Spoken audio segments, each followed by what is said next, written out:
This is a Wisconsin Sports Zone update. Well, the Bucs introduced their 2 lottery picks at a press conference earlier this afternoon. The duo, 10th overall pick Braden Berries from Arizona and 13th overall pick Nate Ahmet from Tennessee, are the future of the organization following the trade of Giannis Antetokounmpo to Miami earlier this week. Sitting next to them at the press conference, new coach Taylor Jenkins said he was excited for what he thinks they can bring to what is going to be a young roster. They're internal just motivation and drive and characteristics. You know, when we talk about building our identity, building, our culture, these guys truly are competitors. Seeing it on the tape for sure, but spending time with them, that's what they care about. I mean, I think both these guys just said that I'm here to impact winning. That's the thing that excites me. Berries and Ahmet are both expected to play in Summer League when that gets going in a couple weeks out in Las Vegas. Turning to Wisconsin, they have landed another player in the 2027 recruiting class. It's 4-star wing Babukar Ann from Minnesota. He's ranked as the #1 player in the state and a top 70 player in the country. Joins 4-star guard Jalen Brown from Wauwatosa and 3-star center Jack Thielen from Minnesota to form a class that is ranked in the top 10 in the nation. Everyone should feel confident about their path forward. Exact Sciences, now Abbott, has teamed up with UW Athletics to help promote cancer prevention and early detection. The Exact Sciences Athletes Program is unique as it connects UW student athletes with the company's work to provide breakthroughs in cancer care and treatment. UW student athletes helping raise cancer awareness to make a difference in the Madison community. Learn more at uwbadgers.com/Exact Sciences Athletes.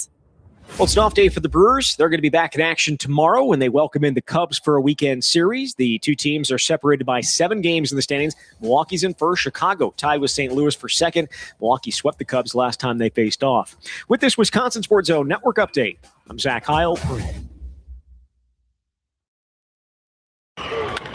Grounded to short. Pratt flipped to second. Double play. The Milwaukee Brewers come to Cincinnati and sweep the Reds. The Reds' run of consecutive series without being swept at home ends at 44, a 6-5 final.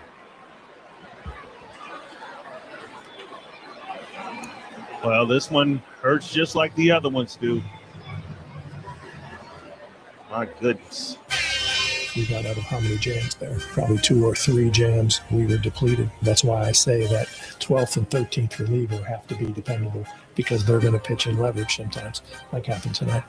This is where Wisconsin gathers to talk sports. Packers, Brewers, Badgers, Bucks. The Wisco Sports Show is on the air. Now, here's your host, Grant Bills. Hilarious baseball game last night. I had to go find the Cincinnati Reds play-by-play of that final out. The Reds had the bases loaded a couple of times, failed to score. Brewers did not have their best pitchers available last night, as you heard Pat Murphy say there. 11 hits, 11 walks allowed by Brewers pitchers, and the Reds lost the game. Very funny. It's just a hilarious baseball game and a hilarious result. Felt like the Brewers stole one last night, but then again, how can you say they stole a game against the Reds? They beat the Reds like it's their day job, as we discussed last night. So that's where I want to start. I actually want to pick apart some of the things that Pat Murphy had to say after the game, because I think a couple of his comments are instructive, good and bad, into maybe how he manages the ball club and how he views baseball, which is interesting. I think, we've lost a lot of the humanity and the spirit of the way that baseball clubs are managed and how managers operate, because so much of that has just been turned over to the numbers. So anytime we're able to find little instances or little examples of when a manager is managing and when they are using their humanity to make decisions or to speak on the baseball club or how the baseball club should play, I find that interesting. I want to get into that, and we'll look a little bit at the Cubs series, which will start tomorrow. The Brewers off today. So that's where I want to begin. It's the Wisco Sports Show. My name is Grant Bills. We'll talk Bucks. We'll talk the NBA. I think the NBA is having a moment right now. And part of it is that Giannis got traded away from our team, which sucks for us, but I think it's tremendous for basketball. I wouldn't necessarily feel that way if the Bucks were in conference finals and competing for finals. They've just been out of it, and they haven't been close. So we can all agree, although it sucks that Giannis is leaving the Bucks, for the average NBA fan somewhere in the country, this is probably a good thing for league interest. Giannis being somewhere else next year is probably good for fan interest. There are some star players on the move. LaMelo Ball was traded earlier today. Jaylen Brown could be on the move. This is good. Part of the intrigue and part of the interest in the NBA has always been, well, where are these guys going to go? And it used to be free agency. Free agency used to be electric. And now nobody hits free agency anymore because they take their extensions the second that they're offered. And, well, if I want to go somewhere else, I'll just ask for a trade. So that's we don't have free agency anymore, but there's kind of free agency all the time because players just ask for trades and around the move. And I think it's good for basketball, even though it can be kind of clunky and it can suck for the fans who cheer for these individual players. So I want to discuss that. Justin Garcia, we're going to drag him in here at 4:30, and he's going to explain the thinking of his organization, the Bucks organization.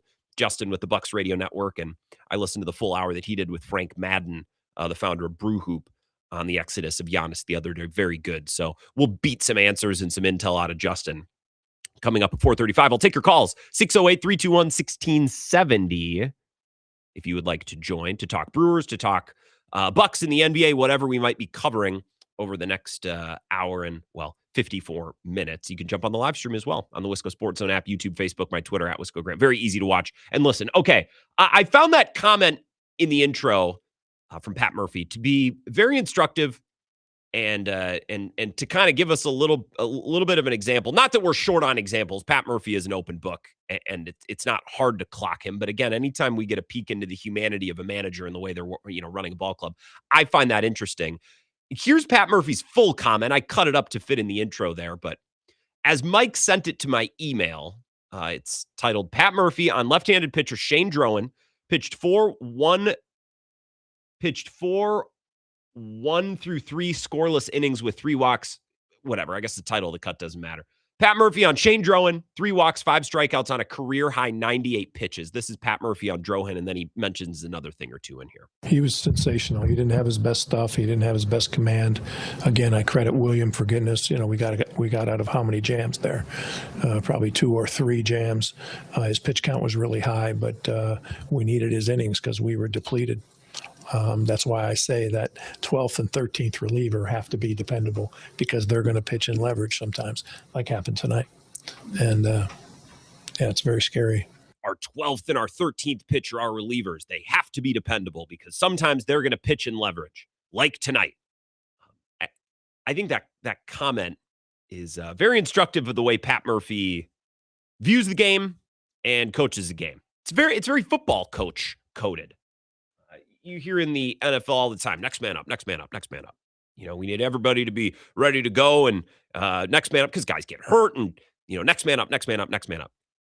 You don't hear that as much in baseball because, to be honest, folks, and Murphy knows this, I think, the 12th and 13th pitcher on the staff is not going to be as good as the 5th and 6th pitcher on the staff or the 1st and 2nd pitcher on the staff. It's just not reality. It can't be reality. Even on the best teams, the most stacked, talented teams in baseball, the 13th and 14th best pitchers, they're not going to be reliable. They're not going to be great. That's why they're the 13th and 14th best pitchers on the roster. But Pat Murphy speaking this way is, indicative of how he views baseball. For example, I don't like Craig Counsell, and I will look to drag him in to criticize him any chance I get. Sorry. This isn't a criticism or a dragging. This is just an observation of Craig Counsell. Craig Counsell is, in many ways, the opposite of Murphy in this specific context because you will openly hear Craig Counsell, after losses, say things like, it's a long season, there's going to be ups and downs, we didn't have our best guys today. Or we heard him say this in Milwaukee all the time. When Devin Williams, I'll always remember Devin Williams blowing that save, the Correa home run in Minnesota. And he said, even the best pitchers are going to give it up. Devin knows that. Tonight he had a night. Happens in baseball. And that's true. That's accurate. I never listen to Craig Counsell talk and say, well, that's wrong. I don't listen to Craig Counsell and think, well, he's incorrect there. He's correct. He's right. But he's very honest in a way that many coaches won't be. For example, if the Brewers had lost last night because Craig Yoho, who I want to talk more about in a minute, the Brewers optioned him today. Shocker. If the Brewers had lost last night because Craig Yoho gave up a home run and then Joel Kuhnel couldn't slam the door, Pat Murphy would not have come to his postgame press conference last night and said, look, we didn't have any of our stud relievers ready to go tonight. We had to rely on some guys who aren't used to pitching and leverage. That's baseball. That's going to happen. It's a 162-game season. You can't win them all. Pat Murphy wouldn't have said that. I've never heard him say anything close to that, even though it's true. It's true. Sometimes your leverage guys aren't available. And guess what? Joe Kunal and Grant Anderson and Craig Yoho aren't as good as the other guys. That's why they're Joel Kunal and Craig Yoho and Grant Anderson. And there are 162 games, and you're not going to win them all because it is a long season. But I don't hear Pat Murphy talk that way. I hear Craig Counsell talk that way, but I never hear Pat Murphy talk that way. And I think that's part of what makes the Brewers click. You know, for example, I follow the Cubs. I follow some Chicago Cubs people on Twitter, and I consume some Cubs content.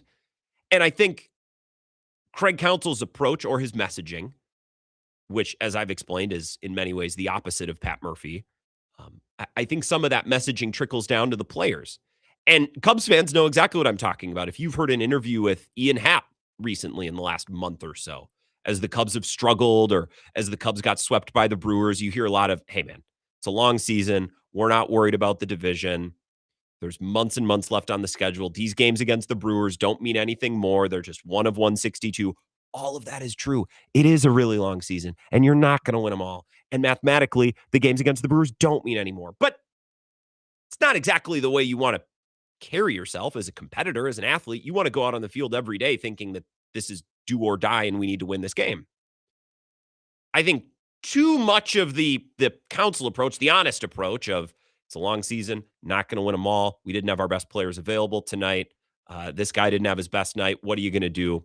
Not going to lose sleep over this. While that is accurate, you don't want that mindset to become too prevalent, or you don't want that mindset to completely and totally take over everyone in the locker room. While it's accurate, you don't want it to take it over, because in professional sports, you need a little bit of crazy. You need a little bit of delusion. That powers the thing, right? All of a sudden, if players say, hey, it's a long season, well, now all of a sudden that loss doesn't maybe hurt like it should. The competitive instinct maybe wears a little looser, wears a little thinner. And I think Pat Murphy's done a really good job with that. I think too much of it, however, can be a bad thing. And occasionally when I listen to Pat Murphy after games, I think maybe there's a little bit too much of it. For example, I'll go back to last week when Robert Gasser pitched against Cleveland. And I thought Robert Gasser in that game was very good, as we discussed. That was the game they won 2-1. I can't remember if that was the first or the second game of the series. They won all three against Cleveland. I can't remember which game it was in that series, but Robert Gasser pitched, and he had looked okay the last couple of starts. He was pretty bad against the Twins. He was very bad against the Dodgers. He went 5 scoreless innings against, or 5 1-run innings against the Giants. Now, they lost that game, but it was like a nice step for Robert Gasser. And then he pitched in Vegas and was okay. I know he gave up 6 runs, but for a couple of innings there was really something. It seemed like maybe Robert Gasser was starting to put it together. He goes 5 2/3 against the Guardians, gives up 2 hits, no earned runs, 2 walks, 5 strikeouts. Very good. His best outing of the year, and a really nice show of progress for a pitcher that has really been battling for his major league life here, okay? I've played this cut before, so if you're listening last week, or maybe it was the week before, I think it was last week, you'll maybe remember this. This is Pat Murphy asked about Robert Gasser and the job that he did, which, again, this is Robert Gasser's best outing of the season so far. They had just beaten the Guardians. This guy has really been fighting, and it seems like he's maybe turning a corner. This is Pat Murphy asked about Robert Gasser after the game. Because of the position you guys are in, if you're starting pitching, how nice is it to see Robert go out there? Yeah. So the question from Todd, you guys are in a tough spot with your starting pitching. How nice is it to see Robert go out there and really, again, his best start of the year so far?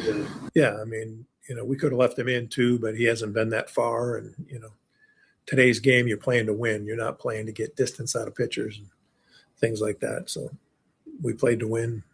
Luckily got the win. How was he good? What did you see from him? Why was he so effective?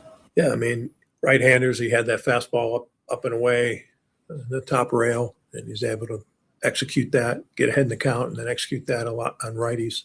He was effective against righties, and some lefties, but walked too many. How many did he walk? 4? 3? Only 2? Okay. All right. Yeah, he attacked the zone pretty good. Handled righties with that kind of up and away fastball and on the top rail. His off-speed stuff was decent, and it has to come along for him to be a mainstay in our rotation. It has to come along too. So that's 58 seconds. It's complimentary of Gasser. But the one thing that I've pointed out, and I think this is a little peek into the way that Pat Murphy thinks about some guys. He just assumed that Robert Gasser, he walked way too many guys. How many did he have? 5 walks, 4 walks? And the Brewers beat is like, Pat, he had 2. And I think they were back-to-back and they were isolated to 1 inning. So Pat Murphy's got a hair across his ass against Robert Gasser because he walks too many guys. And some lefties, but walk too many. How many do you walk? 4? 3? Only 2? Okay. All right. All right. So, again, I love Pat Murphy's edge. I love the drive. I love that he's got that thing. But I think sometimes he gets very zeroed in. We need all 13 pitchers to be reliable because, god dang it, they're going to need to pitch. They're going to need to pitch and leverage, and that's the only way we're going to win. It's like, all right. So I love that. Pat, you feel that way. We know that you do, and we love that. But also, you got to recognize this is your 8th or 9th starting pitcher you've had to use. This is a guy who was good before Tommy John, but he wasn't elite. He's trying to come back. He's really battling. He just had the best start of his year so far. And you're like, well, we walked too many guys. It's like, well, no, Pat, no, he didn't. I think you maybe lost the plot a little bit. I think you maybe jumped the shark a little bit on Robert Gasser, right? Robert Gasser in his first appearance of the year.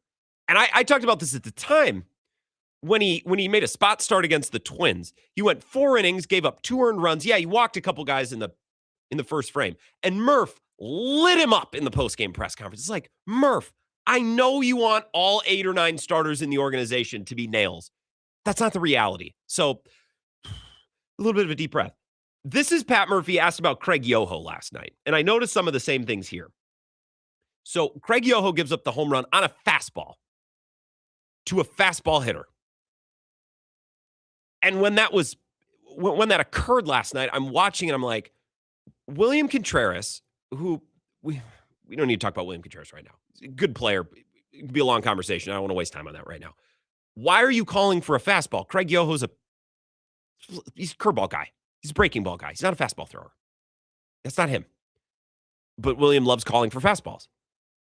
And Kurt, God bless him, Kurt Hogue of the Journal Sentinel, picks this out and asks Murph about it after the game. So this is Craig Counsell. This is Craig Yoho getting discussed in Pat Murphy's postgame press conference last night. And the reason I play this for you is I noticed some of the same things here from Murph that I hear when Murph talks about Robert Gasser.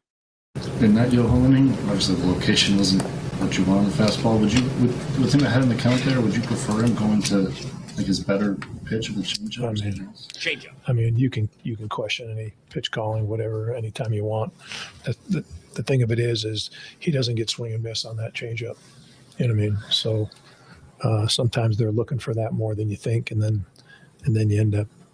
Sometimes you can beat them with a heater, surprise them, even if it's a sprayed heater, But yeah, he didn't execute tonight. He's been good up until now and didn't execute tonight. So we didn't execute. That's fair. But Pat Murphy talking about, well, it's not a swing and a miss pitch for him. Coming into that game, he had a 53% whiff rate on that pitch. It's absolutely a swing and a miss pitch. He also in that press conference said, well, when he walked too many, he walked 2. He walked 1.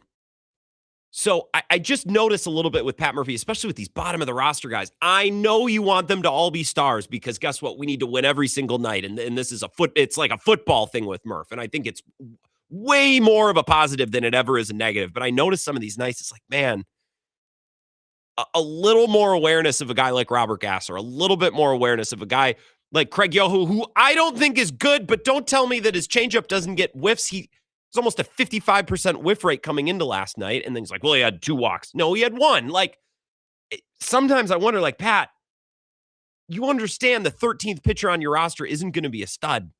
Just take a little bit of a deep breath. But it's that intensity. It's that thing from Murph that I think has also been a net positive. I do sometimes wonder if it's at the expense of certain players who can help them win, like Yoho or like Gasser. Gasser's been helping them win. And I think Murphy sometimes loses the plot a little bit there. Just a little touch of Craig Counsell, just a tiny touch, a dab, a drop, I think would go a long way. If you want to talk about the Brewers, I'll take your calls next before we get to Justin Garcia to talk a little bit about not only the Bucks, but the NBA, which I think is having a moment right now. He's coming up at 4:30, but I'll take your calls next in the interim, 608-321-1670. This is the Wisco Sports Show with Grant Bills on the Wisconsin Sports Zone Radio Network.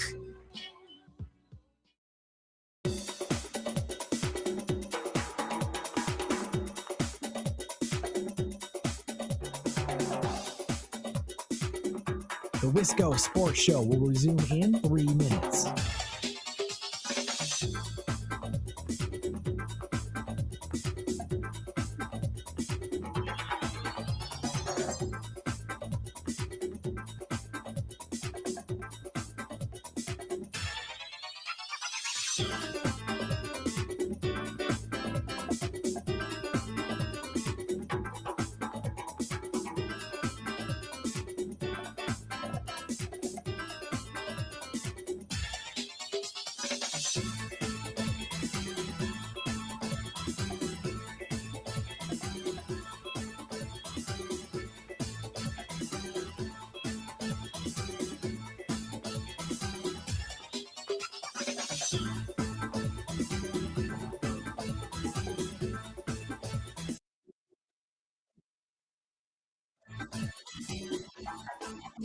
The Wisco Sports Show will resume in 2 minutes.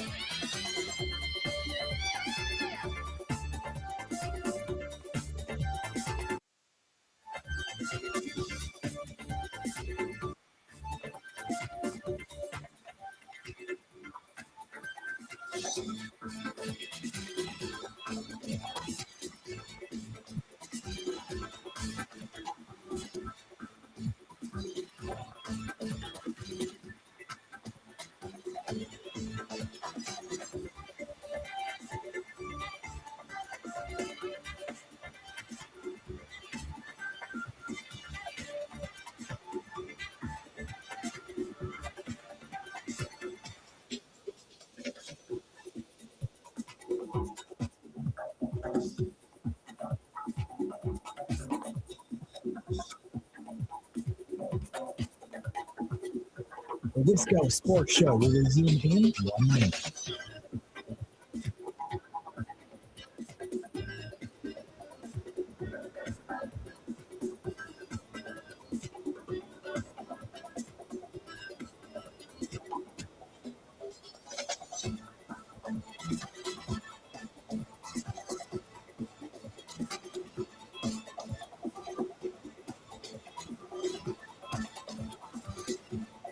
The Wisco Sports Show will resume in 30 seconds.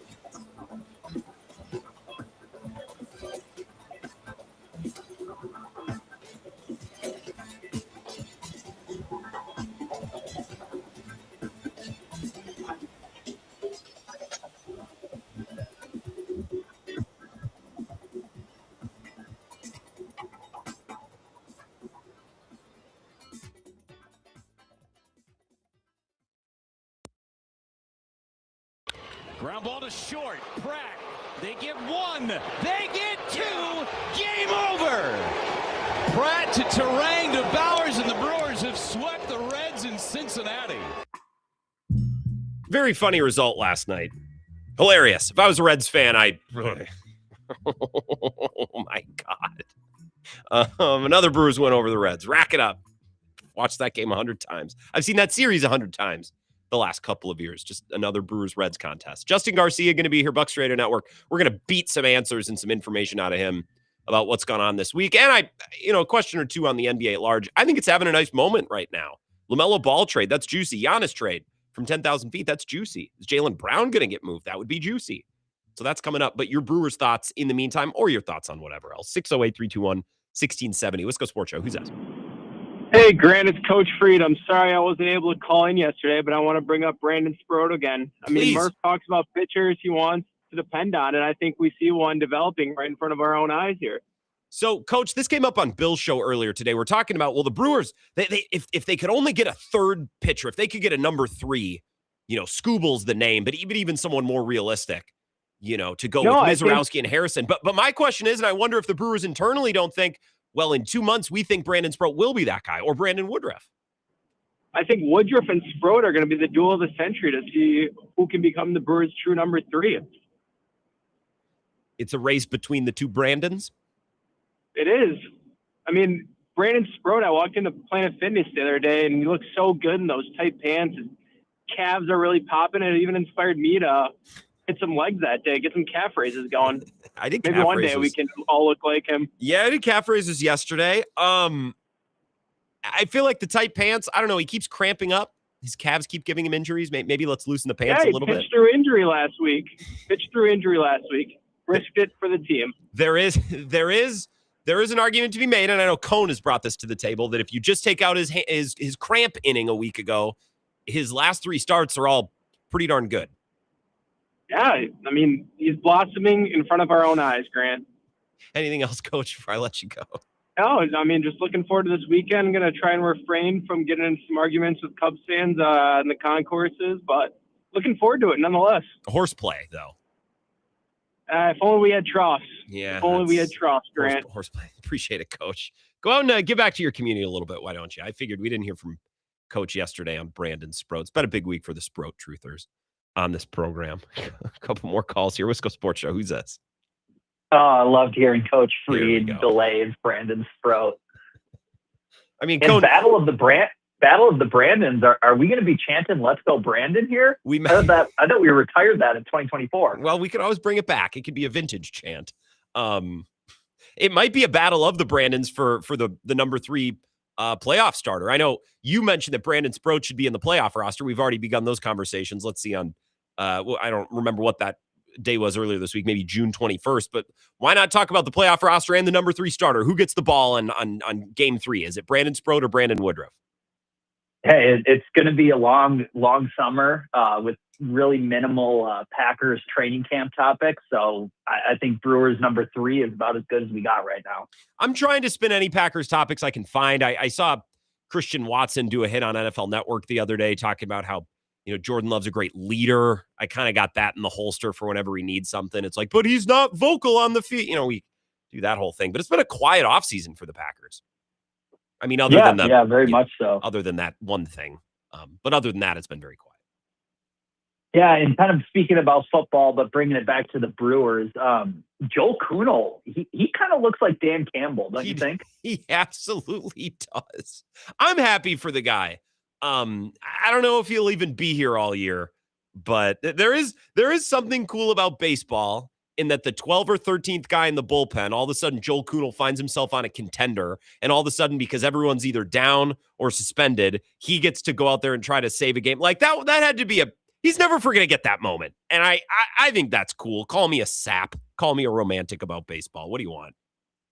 Yeah, I like him. I mean, that was some gusto last night that he finished that game off with. So, facing adversity and for him to still be able to close out that game, I think that just bodes well for the remainder of the season, even if we don't, use him.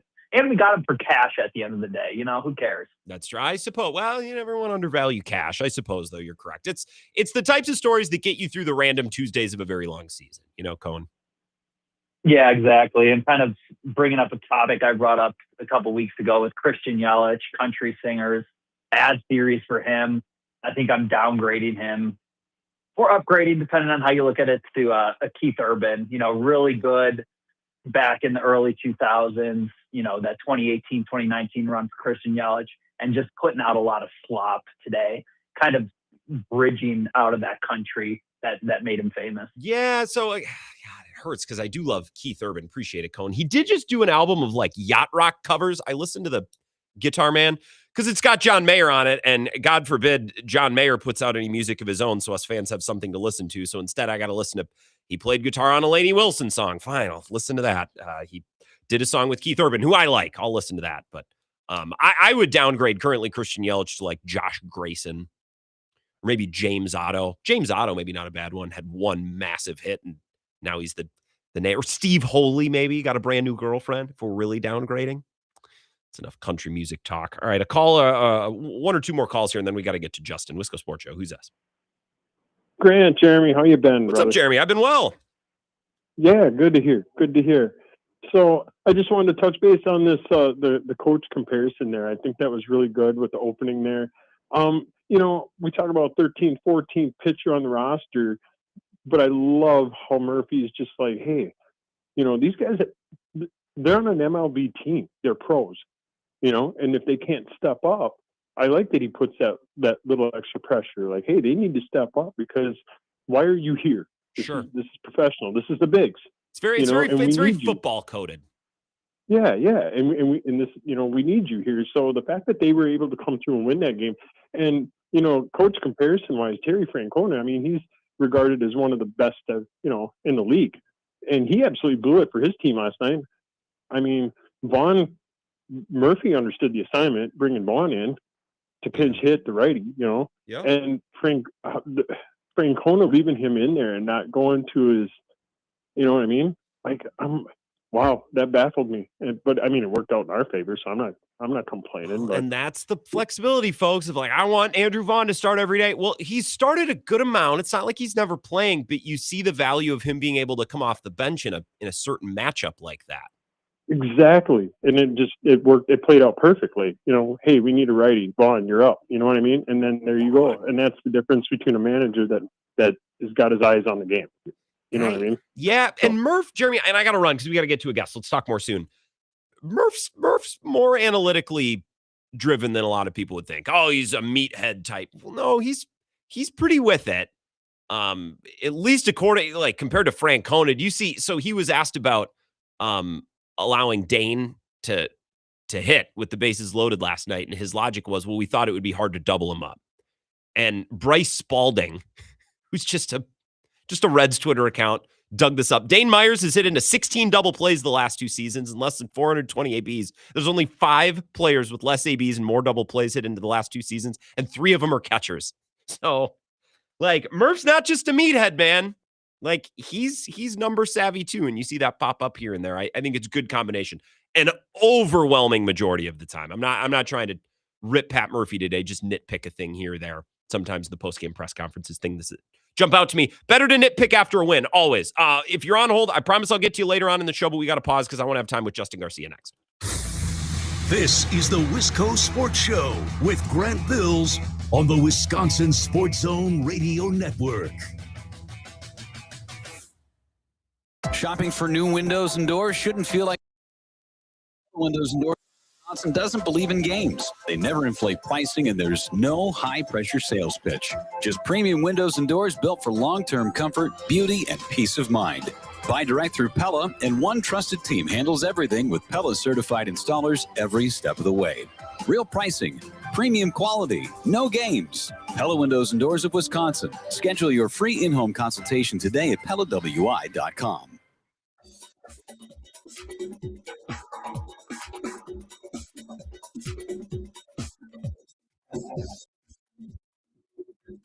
Wisco Sports Show will resume in 5 minutes.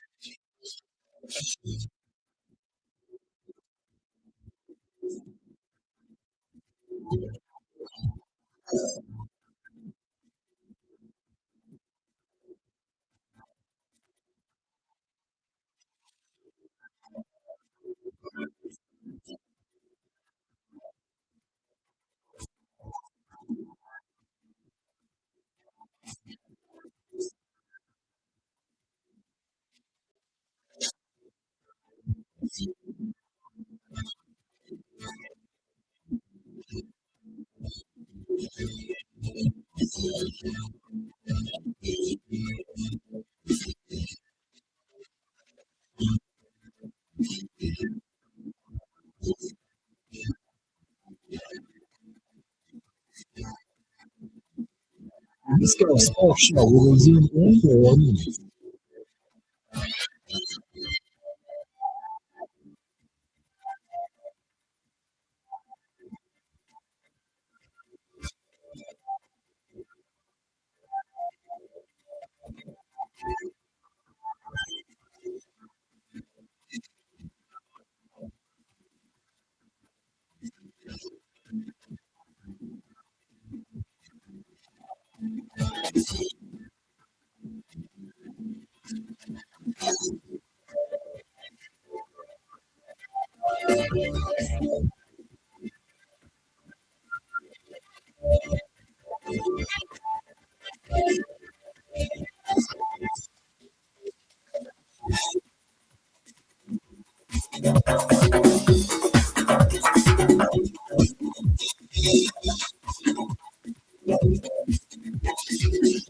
Wisco Sports Show will resume in 3 minutes.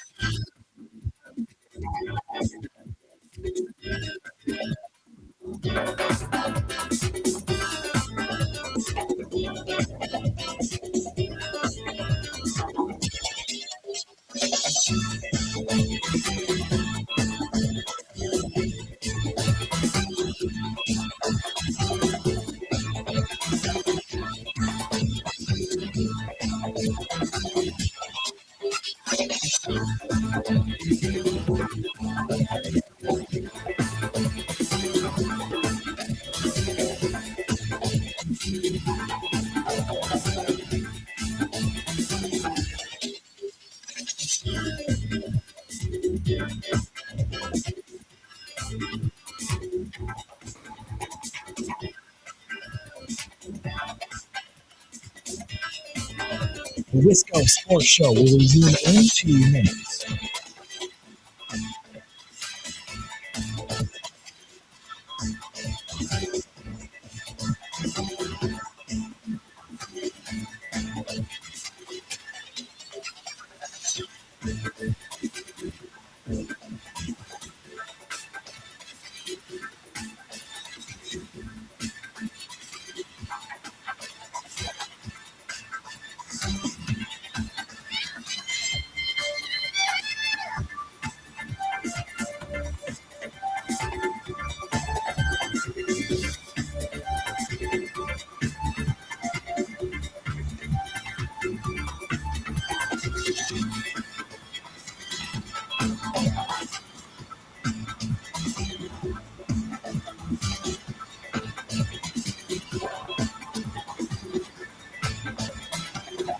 The Wisco Sports Show will resume in 1 minute.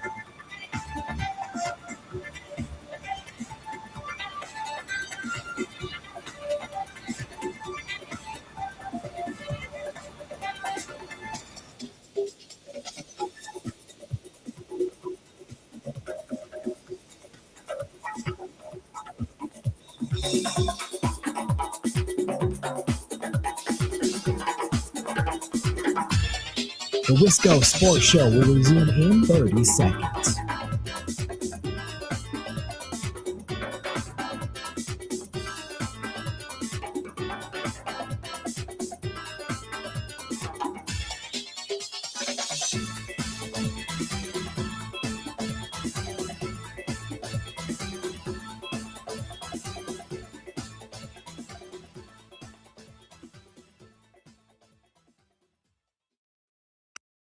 The problem I have with a trade like this is you needed one of these pieces to be like kind of a certain hopefulness, even if it ended up being disappointing. Like one piece here, one piece that you're like, man, if this clicks, now you have to pay Hero, which most teams wouldn't want to. Jaquez was actually out of the rotation. I think Ware's an interesting player, and Yakashonis, it's far too early. We felt like he slipped in the draft.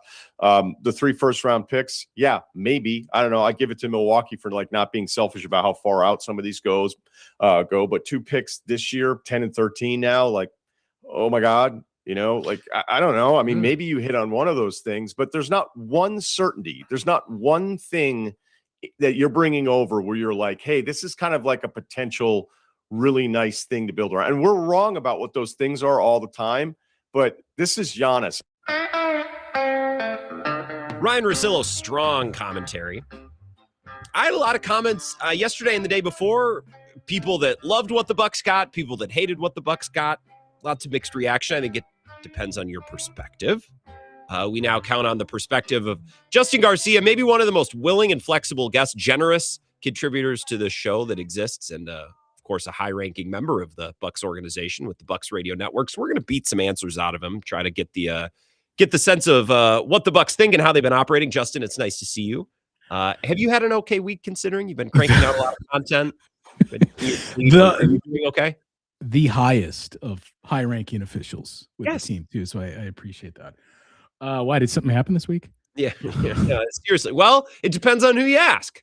If you watch the Bucks press conference, yes, there was a big trade because that's the reason Ament is here. If you talk to some other people or look for messaging from other channels, there's nothing because, well, there has been a trade and it isn't official yet, Justin. So I guess it depends on your perspective and who you ask if something happened this week. I appreciate you playing that cut because I hadn't consumed his basketball content in quite some time. But are there two Barstool? Which are you not a frequent watcher? I think his dynamic is good with the right co-host. If you would like solo versus solo, I'm good. Are there two Jaime Jaquez in the league that I'm missing here? That he was out of the rotation and played 75 games and was runner-up for sixth man of the year. Like where am I missing that? I didn't know that. I also there's a bunch of things in those comments. I figured you wouldn't want to address it because it would put you in a position to have to say no. The Bucks get so I just reportedly Jaime Jaquez will be with the Bucks. My problem with the whole thing is we can't have it both ways, and like we can agree in a business sense. Maybe you should have explored making this trade a year, 2 years prior.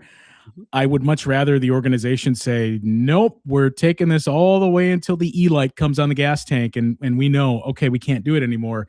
I agree. So when there's two real actual suitors here and one of them holds the trump card, which thankfully for the Bucks, this was never played to our knowledge, at least externally, that Giannis didn't put his thumb on the scale and say, I am only signing with the Miami Heat.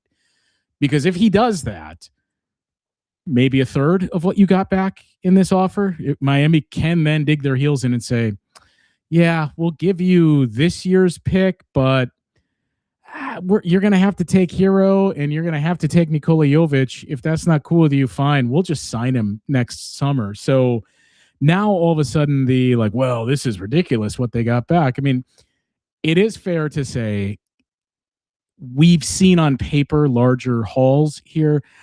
I don't have a problem with what the Bucks got back, knowing we're going to take this to the last minute to see, can we make this work? And when it became apparent we can't, I think they got the most they could have gotten in that scenario, especially with Boston coming into play. And the one thing that doesn't get mentioned with all of these, for just rating the haul that the Bucks got here, I mean, you don't have to pay Tyler Hero, right? You can still... Yeah, you can still turn that into more assets, or you can keep him and he can help you win now and continue to establish that competitive culture here and move him down the road. You don't necessarily have to pay him a 25% max contract. Like, he's going to be in line for a raise, but it's the dollar figures too, with where the league is headed. A $40 million contract, we're going to blush at it, but it's not what it once was. So that keeps the door open for you. You took literally everything you would have wanted from them. You didn't want Nikola Jovic because that is an underwater contract. Pelle Larsson is the only other asset that was out there, and I'm fine if he's not included. Like, we're already pretty stacked at guard that I think we're good here. You can keep Pelle Larsson, and to dig your heels in and say, no, we need Kasparas Giacochonis. We're not taking Davion Mitchell. We want the young guy that a lot of people thought was going to be a top 10 pick last year that still has 3 years of team control, only played about half the season. There's some intrigue there. Like, yeah, we're taking that lottery ticket because I think we know what Davion Mitchell is. We got everything, but more importantly, this was one of those trades where we think, oh, that Miami front office and how they find guys and their shrewd nature. The Bucks got over on them on this deal because of everything they got and because we're making you take Bobby Portis' contract, which, to be fair, I don't think it's a bad contract, but making them take that handcuffs them severely because of the way that the means they use to get it. They're hard capped at the first apron. And if Andrew Wiggins picks up his player option for $30 million, Miami, they're not screwed, but the only real means for rounding out their roster with 4 players they need to sign is you better trade him then and turn it into multiple picks or players, or it's all vet minimums. And that would be my one. Like, I'm not going to bet against Giannis. I don't wish for bad things for Giannis, even if he's playing for a team we don't like. But that would be my one thing that I would pause here if I was Giannis and think, should I maybe put my thumb on the scale and say, can we direct this to Boston or another team? Because it's looking like an all 30 plus team on paper right now, and not a deep team at that. And you just left that type of team in an era of the NBA where you need to be young, you need to be a two-way team, and you have to have different pitches to be able to throw and have that flexibility and deep team as well. And as of this moment, I don't see that in Miami. So a very good 10,000 foot recap there from Justin, a little bit of everything. He's with the Bucks Radio Network. Just some specific follow-ups. I think to judge this deal, you need to consider the context of the deal. This isn't a haul that you would have imagined 3 or 4 years ago if you had nightmares about the Bucks needing to trade Giannis. But considering all the factors, to your point, and this is what I've been saying, tell me if I'm wrong, they got every piece they would have wanted from Miami. And I think Yakashonis was maybe like the last, and they got Yakashonis. Yeah. Like that was kind of maybe the sign that like the Bucks really were able to squeeze every drop out of them. So the context of the trade is important. His contract situation, his age, how many teams were interested. I want to compare the Miami and the Boston trades in a second, talk about maybe why they went the route of Miami. But to go all the way back again to Russillo's comment, he said there's not one thing in this deal. What's the one player or asset that came back in this deal where you would let yourself dream? It's not just a nice young player where you could squint and in the best case scenario say that's a piece years down the road that you could say that's the thing. That's what we were going to remember from the Giannis trade. Well, I mean, I think it has to be Nate Ament in the 13 pick with the tools that are there. And he was a very polarizing player in the draft. It seems like a majority, I don't know if I want to go that far, but a decent amount of Bucks fans are already kind of out on it and worried off about hated it. Yeah, like, I don't know. Like, look at what happened at Tennessee, and he's just another one of these guys that's boom or bust potential. Look, this doesn't make him a great player, but Nate Ament, you go back to the Hoop Summit, he was thought to, like, this guy could be the number 1 pick in the draft next year. It's either him or AJ DeBanza. Like, the tools were there. Not a great showing at Tennessee. He had that stretch where he was a beast, and then injuries set in that hampered him down the stretch. But there was a lot of pushback too on the Tennessee side that, honestly, it looks a lot different if we don't have the front court that we had that kind of limited his spacing. But the tools are definitely there. I'm not trying to compare him to Giannis. You could see the tools in Giannis when you drafted him. It was just, why not? Let's see if this pans out for us.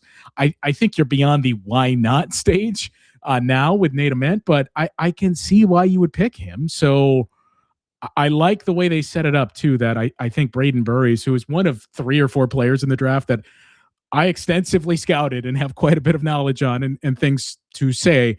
I think he is an incredibly high floor player, and the way they played it was perfect to get a guy that I think is going to help you establish a toughness and a culture and will be a competitive player from day one. I think he can defend 1 through 3 at the NBA level, and it feels like he is more of a sure thing. So we got that covered, and now we got this too. And if this pans out, great. This draft looks incredible.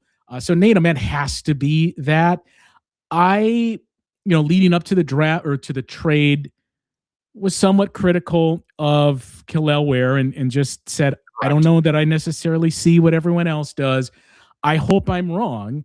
There is certainly a lot of skill there, and there is a lot of potential. The shooting is real. You would love for a player of his size to improve on his rim protection and his toughness. But I'm also willing to say, you know what? Now he knows what his role is going to be. Now the expectations change. Now he gets to work. Not that Spo doesn't do the same, but now he gets to work with Taylor Jenkins, who has developed young players. Let's see, because there is certainly talent there that this guy's a starting caliber player. And then Kasparas Giacochonis became the apple of everyone's eye. We don't know, right? I mean, there's enough skill that it's tantalizing. And I mentioned going into the draft, there was a thought he could be a top 10 pick last year, and then it just kind of plummeted for him. We didn't see him all that much last year, but he's got good size for a point guard, good feel for the game, and is a good shooter as well, that you can envision him being lethal in pick and rolls. That all 3 of those guys you look at and you say, there's definitely something here. Just what is that something? Why do you think they went for Miami's offer instead of embracing a known quantity in Jaylen Brown? So we don't know what it all was with Boston. We just know Jaylen Brown, I would assume the 27th pick in this draft. And I would guess it was probably like a 20, I don't know what they have that they'd be able to 20, 31 or 32 first further down the road. initially I was of the mind I would take that because either you can turn like where it was going.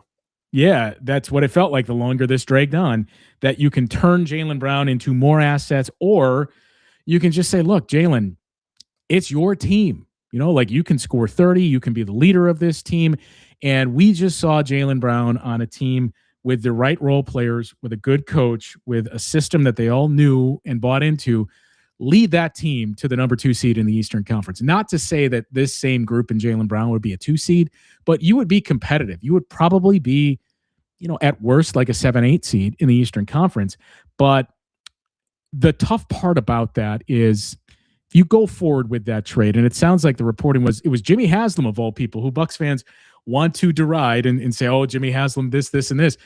You know, the more reporting we've started to hear, it's been Jimmy Haslam that in some ways has been the voice of reason in this process, that he was the one that seemingly stepped in and said, we need to act like a serious team. There's no more of, let us know whenever you feel like it. Like, we'll do some things in the dark and hopefully that appeases you. Like, no, you're in or you're out, so we can start to plan on that.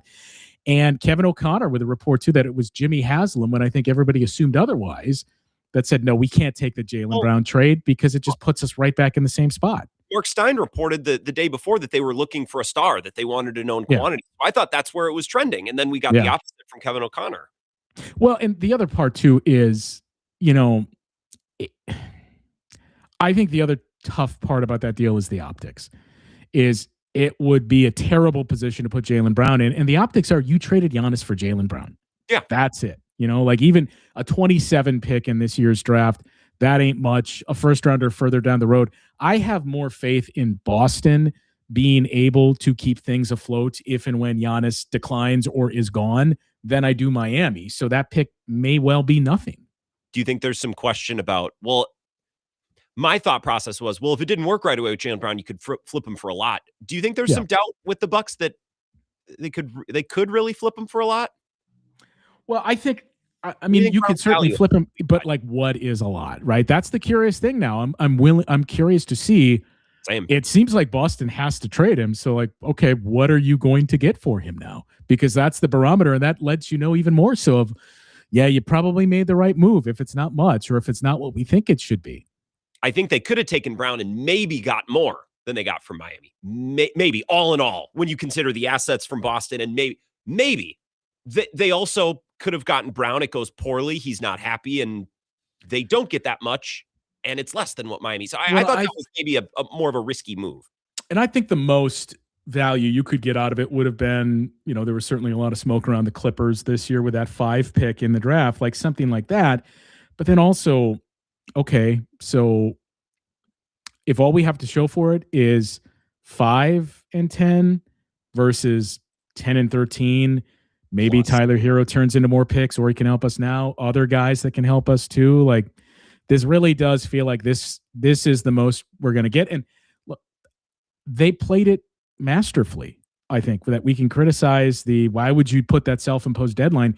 Because deadlines oftentimes lead you to results. It creates results and it rushes you there, especially once we get the countdown to that deadline. And that's what happened. The longer the Bucks didn't take this deal, the more Boston got in, and Minnesota tried to figure out, even though they were not willing to trade their best players, tried to figure out how can we get it, that if you just put it out there and say, we're not taking it yet, we're going to wait until this deadline, it tells you, well, they clearly don't like that offer, or at least they're not in love with it. So why don't I throw something out there? And then that forces the other team to say, okay, now I guess we got to throw in more. I give the Bucks credit, even if all they did was nothing.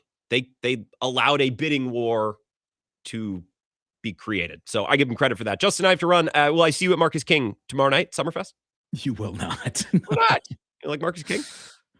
Not a Marcus King guy all that much. And I was just in the Third Ward about an hour ago at one of the shops down there talking to one of the owners who's like, "You're not going to Summerfest, are you?" Like, I think I'm too old for it now. And I hate the weekend setup.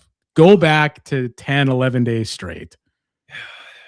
All right, so I'm just adding to the list: Wemby, Russillo, and Marcus King. Not for Justin. All right, just got a list going. Summerfest too. Yes, yeah. Jesus, summer, the format and the festival as a whole. All right, thank you, Justin. Appreciate it. All right, see you. Genuinely, anytime I ask, hey, do you got 10 minutes? He's always willing to do it. Appreciative. So we can follow up with any thoughts on that. I think the NBA is having a moment right now. We didn't even have time to get to that. I want to talk about that more on the Brewers. And what the hell was the other thing I had on my list? I got to check that. I'll figure that out over the break. This is the Wisco Sports Show with Grant Bills on the Wisconsin Sports Zone Radio Network.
The Wisco Sports Show will resume in 2 minutes.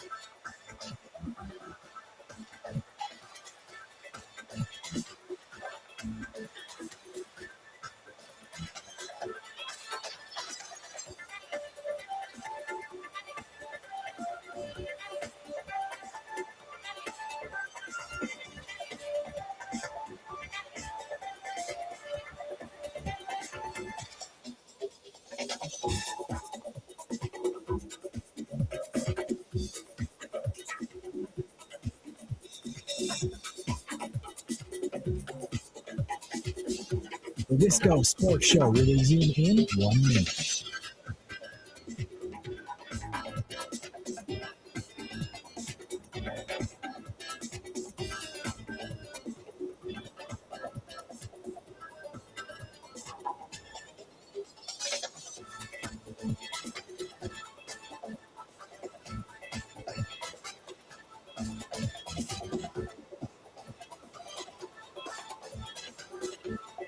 The Wisco Sports Show will resume in 30 seconds.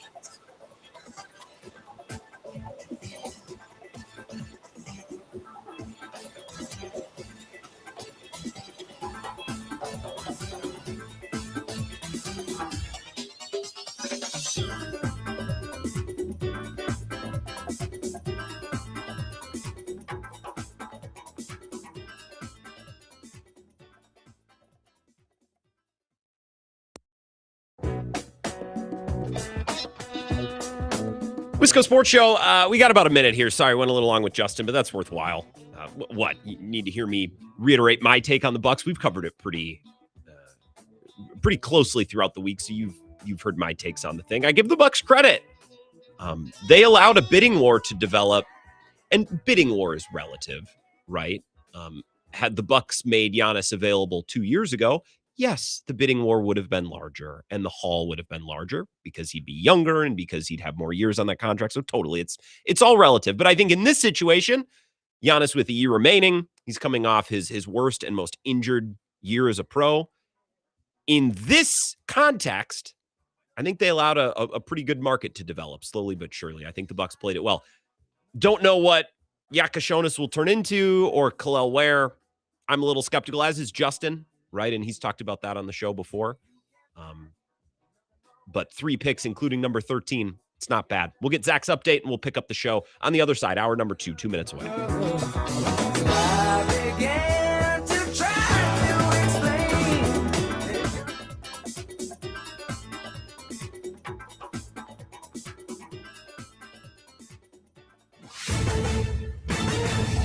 is a Wisconsin Sports Zone update. Well, the Brewers are back in Milwaukee. That's after finishing off a sweep of Cincinnati last night with a 6-5 win. They're getting the day off before opening up a series against the Cubs tomorrow night at American Family Field. Milwaukee's lead in the NL Central stands at 7 games on the Cubs and the Cardinals. The Crew a season-high 20 games above 500. Chicago's played better of late, winning 9 of 12. Turning to the Bucks, the NBA draft is in the books. Milwaukee added 3 players over the 2 days, taking Arizona guard Braden Berries with the 10th overall pick, Tennessee forward Nate Ahmet with the 13th overall pick, and then grabbing forward Malik Lewis with the final pick of the draft last night.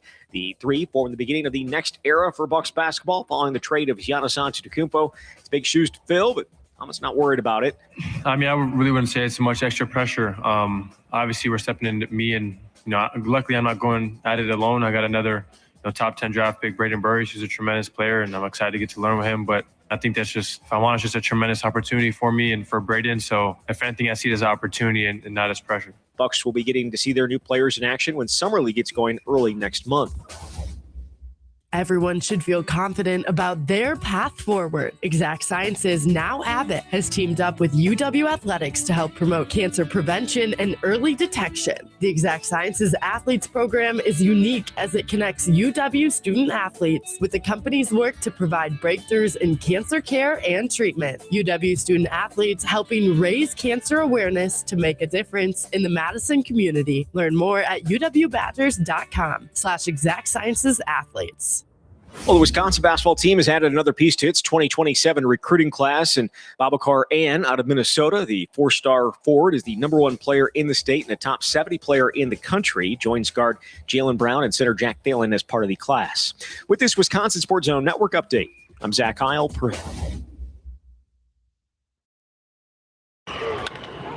to short, Pratt, flip to second, double play. The Milwaukee Brewers come to Cincinnati and sweep the Reds. The Reds' run of consecutive series without being swept at home ends at 44, a 6-5 final.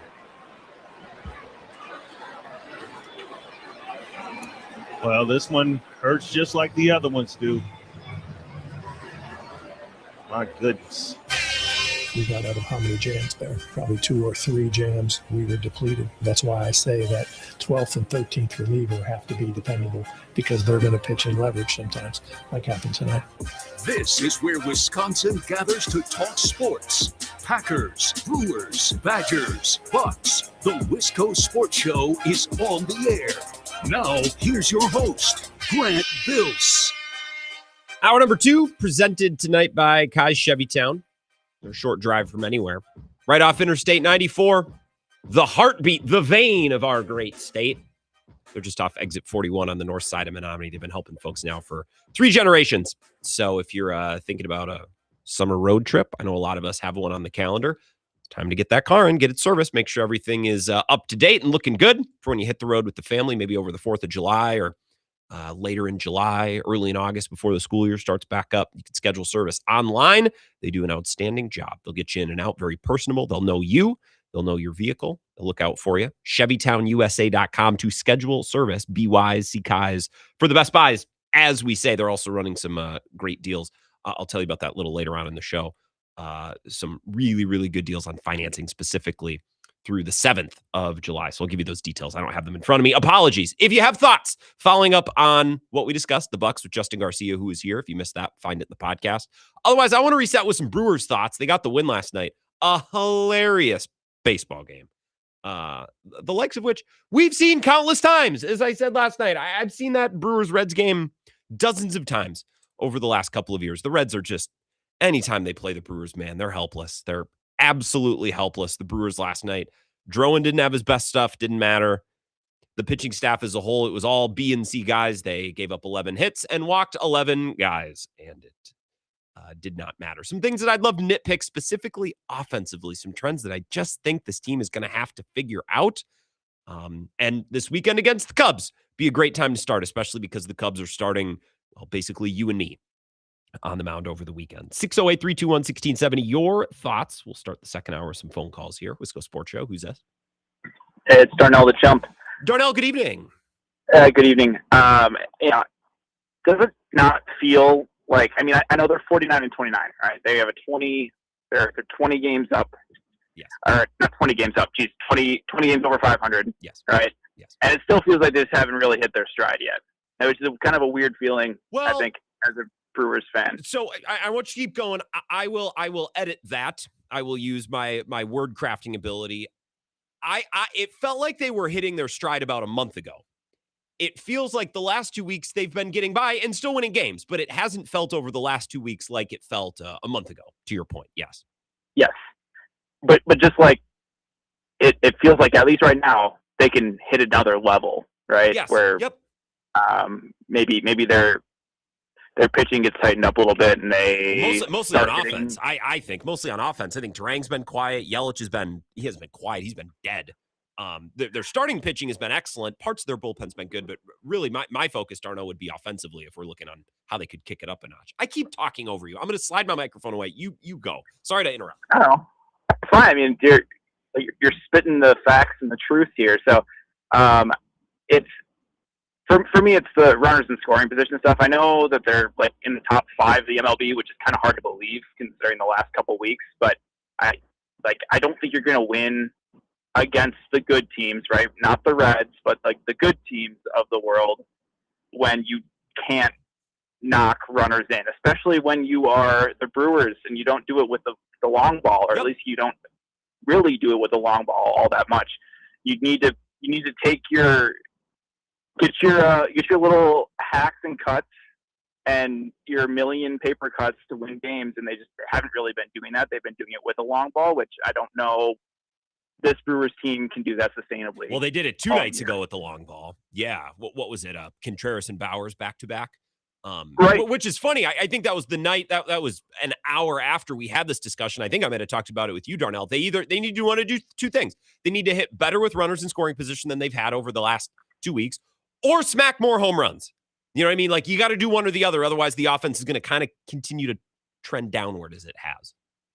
And it certainly helps to have like Churio back and Vaughn and Bowers and Yelich to a certain extent, who he really just looks lost right now again, which I don't know if that's like every 2 weeks he just reverts from like MVP Yelich to completely clueless at the plate Yelich. And there's no really rhyme or reason about it, but having your guys actually hit bombs, it just helps so much. The aesthetic feel of a baseball game so different when you watch a 420-foot home run. As a personal baseball watcher, I like a couple home runs in my run diet there. Yeah, you're a man. You're a man. You're a red-blooded man. You have needs. Of course. So I guess the point of this phone call is to say I think that they can do so much better than they are, even though they're doing so much better than they ever have before. Right? Like, I think this is their best start through a certain amount of games, and I feel like I say that every single year, but here we are again, saying the same thing. So, I still think that the arrow's pointing up for them, where they can get better and they can improve on some of this stuff. And maybe we're looking at a 100-win team this year. Who knows? And that is really the funny part, Darnell. I appreciate it. We feel like they're not playing at their highest level right now, and yet they're off to their best start in franchise history, and they're 20 over. And maybe they win 100 games this year, even though, we're circling names. This guy doesn't have it going. This guy doesn't have it going. Just for reference, Christian Yelich, and we talked about this a week or two ago. Matt Trueblood had a really good story at Brewer Fanatic about how career high in strikeout rate, career low in walk rate. That doesn't bode well. Bat speed, swing speed is down. He's guessing. He's need to, cheat a little bit in his swing. The last 14 days, Christian Yelich, he's hitting 139. And again, it's not like he's walking. He's not walking. His OBP is 256. It would be one thing historically, even when Yelich has struggled at the plate, and it's tied a lot to his injuries, right? Dealing with a back. Even in the past, when he's dealt with injuries and he struggled to hit, he's walked. Always, without fail. This year, that's not the case. They cannot hit this guy leadoff right now the way he's playing. They really shouldn't be hitting at all as a DH. You know what I mean? Like Cooper Pratt, if he plays elite shortstop defense, he can hit.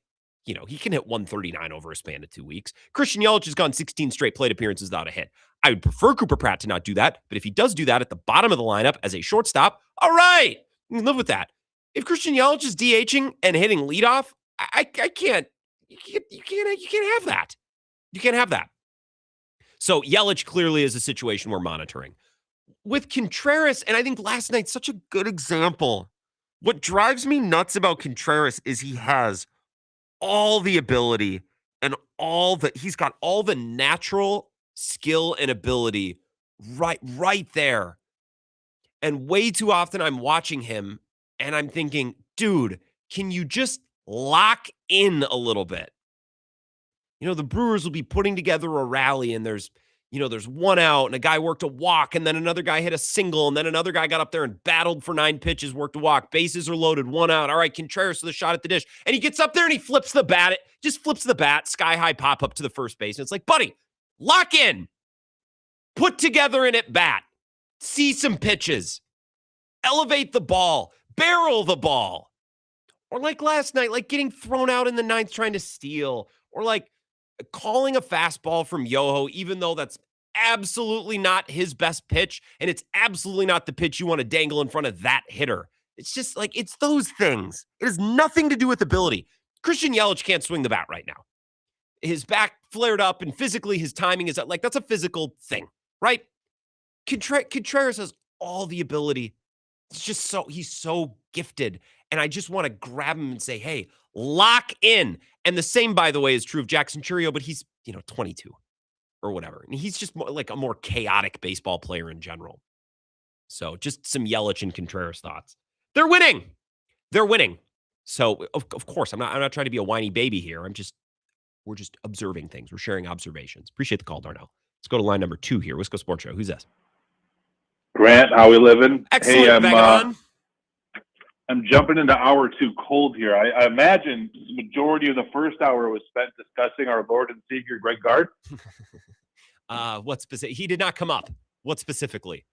Wow. Okay. Well, the Badgers have the number 2 recruiting class in the country. That's right. Yeah. Big. Was he Mr. Basketball in the state of Minnesota, or is he just the number 1 recruit? Yeah. Correct. He's just the number 1 recruit. No big deal. And look, I know Wisconsin fans might not want to admit it, but the Twin Cities is a much larger metro area than anything Wisconsin can shake a fist at. I think that's good. I think Wisconsin's better for it. But if there's a state that you want to dominate the basketball talent, you'd probably take Minnesota over don't tell Rob Reichel. Wisconsin. Yeah. Or Travis Porter. What's his name? Not Travis Porter. And I like Rob, I like Rob. I would say that to Rob if he was here. I'm giving him some guff, but Rob Reichel would, get his back up about that. Yeah. So Greg Gard absolutely cooking on the recruiting trail. You flip to the other side of the page. You have the Badger football team. Loved your piece with Jesse to end the show last night. Just fascinating. And I love it because it's the Lord's year 2026, right? Paul Chryst hasn't coached a game in nearly 4 years. And the empty cupboard gets to represent Wisconsin at Big Ten football media days. How about that, everybody? Who Matt Young? Chris Brooks is a receiver talent, and if anybody's keeping tabs at home, you have like 7 receivers left by the Paul Chryst administration who either are in the NFL starting for major college football programs or representing Wisconsin at Big Ten media days in the Lord's year 2026, 4 years later. So I just think it's incredible. At this point, it's obviously a bit. I don't think Chris Brooks is like anything special. I'm a little concerned. They're sending him to Big Ten media days, Vagabond John. I don't love kind of Jesse and Zach and the way they're kind of, he's a seasoned veteran and he's been around this program. What do you want him to say? The program has sucked. Well, what do you want him to say? The program has been ass. What are Zach and Jesse supposed to say? We had Zach and Jesse on this week, and both of them said something along the lines of maybe the quarterback should be there, or maybe one of the young, Catalano, Wisconsin guy, or Posa face of the program. Zach and Jesse, I'll defend them on this. What are they supposed to say? But I don't. Does this really matter outside of this little world? No, probably not. But it is weird. It's weird. It's weird to invest millions of dollars of taxpayer money into a quarterback, right? And then not make him the face of the program and immediately instead put Jung, a transfer safety from a D7 school, and then Chris Brooks, who, is from the empty cupboard. I think it's interesting. I think it's notable. You look at the last couple of years, the way they've handled the quarterback room, not establishing a starter right away, kind of leaving things up in the air in terms of who's the backup, what's the order, what's the stack rank. There's a deeper story to lie there and how they're communicating, positioning on this roster to players. Mm-hmm. So I'm not suggesting there's a quarterback battle, but I would feel much better if they were like, this dude's coming in, he's our leader. Everything about the last 3 years has sucked. I know you guys have put in your work, your sweat equity, but we need to have a new face of the program. I would like to see that a little bit more. And I guess as a fan, I would feel more comfortable that way. And I understand Jesse and Zach have, they're in the media. They have to walk a certain line. Otherwise they're going to get locked out of Camp Randall. And Jesse, we need that man. We need that man as close to as many programs as possible. Because who doesn't like to see that guy on skates getting hit by pucks? Handsome. That's all I got, Grant. Heck of a head of hair as well, Vagabond John. I have nothing to add to all that. I agree with just about everything that you said. I have nothing to add. I don't understand why Colton Joseph isn't representing them at Big Ten Media Days. Does it really matter? No. But then why do, you know what I mean? But if it doesn't matter, then why do it? It either matters or it doesn't. Does it matter for a topic, I guess is what I should say. Probably not more than the couple minutes we just spent discussing it. Wisco Sports Show. Who's this? Dean. Dean. Hey, Dean. No run-on sentences for me. The Brewers on Friday are playing against the Cubs, and the Miz is starting. Can you watch it on TV? No, because it's going to be on Apple TV. I am just beside myself with that, but I will end up paying for it because it's that level of game. Brent Suter, that's all. Yeah. Mizorowski on Apple TV Plus or Apple. Is there such a thing as Apple TV Plus, or is it just Apple TV? There's no free version of Apple TV, to my knowledge. Look, I'm going to a rehearsal dinner tomorrow night, and then I am going to Summerfest. I'm not watching either way. It's just the Apple TV games. Just they're so stupid. It's just like a once a week. Like I am anti-streamer in almost every context other than Thursday Night Football with the NFL. I don't really have a problem with that. It's regimented. There is a package every Thursday with the same announcing crew, with the same presentation in the same place on Thursday. I'm okay with that. I'll give you an inch. I'm not going to let you take a mile and start throwing random baseball games on Apple TV, NBA playoff games on Peacock. Get out of here. Now, you want to make them available to stream on Peacock because they're on NBC? Fine. Peacock exclusive? Blow it out your butt. Is a polite way of saying that. Dean, thank you for bringing that to the table. These last two callers touching on topics that I've let slip through the cracks, and I apologize. One more here, and then we'll take our break. Let's go Sports Show. Who's this? Hey, Grant, this is Steve. How are you? I am well, Steve. How about you? Good. Thank you. A question. And will they continue just to trot the LH out there? I mean, we talk about picking up players to improve the team, and how can they improve the team? Trade, bring up guys up. Would they drop them in the order? Or are we just going to have to just accept it and deal with it for the rest of the year? Steve, here's the problem. Here's the issue. Unless you want to hit him 6th, 7th, 8th, or 9th, you can't really drop him in the order. He's already kind of been dropped in the order. Moving him from the 2 or the 3 spot to the lead, that's already a drop. That's already a demotion, right?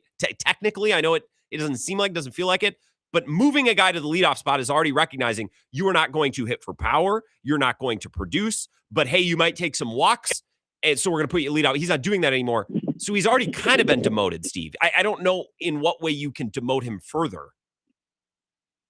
Well, I just hear people knock Joey Ortiz, who's an outstanding defender, because he can't hit. So they want to send him out. And again, I get really disappointed in him. I mean, I know he's a great longtime Brewer and whatever, but he's a problem. And if they don't deal with it, they're going to have to overcome it, because I don't see it changing. He might get hot for a couple games or something, but long term, do you think he's going to straighten this out? I don't know, Steve. I appreciate the call.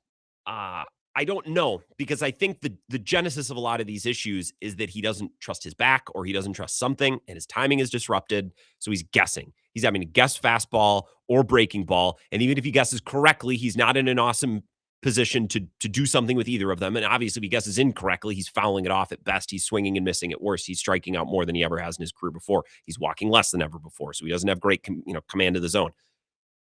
I don't know if he'll get it back together.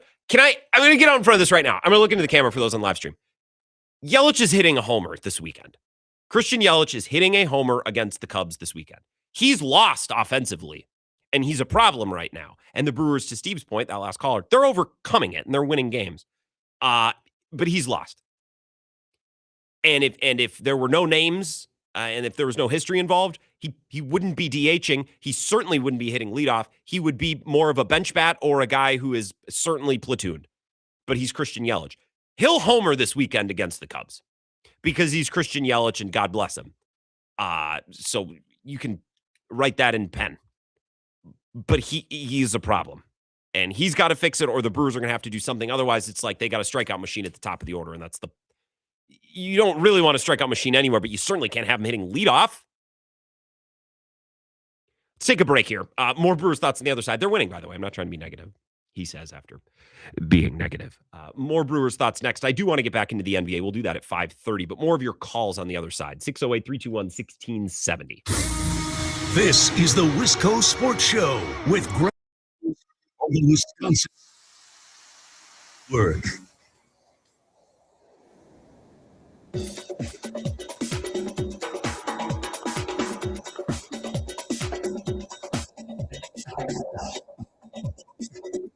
The Wisco Sports Show will resume in 3 minutes.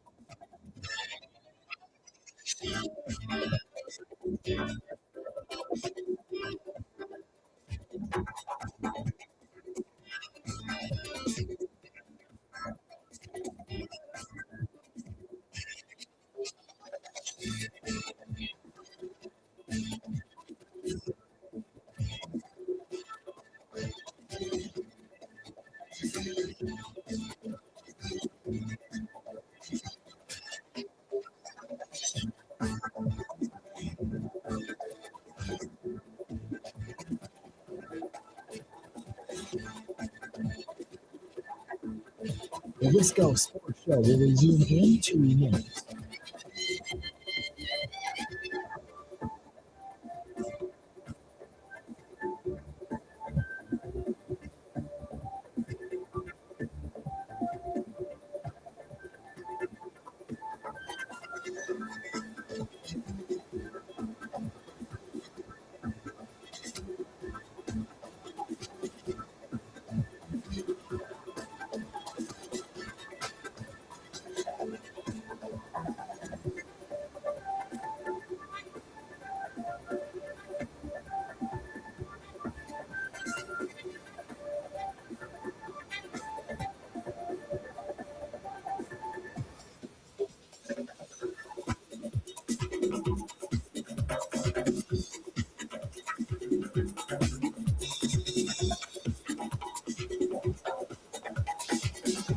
The Wisco Sports Show will resume in 1 minute.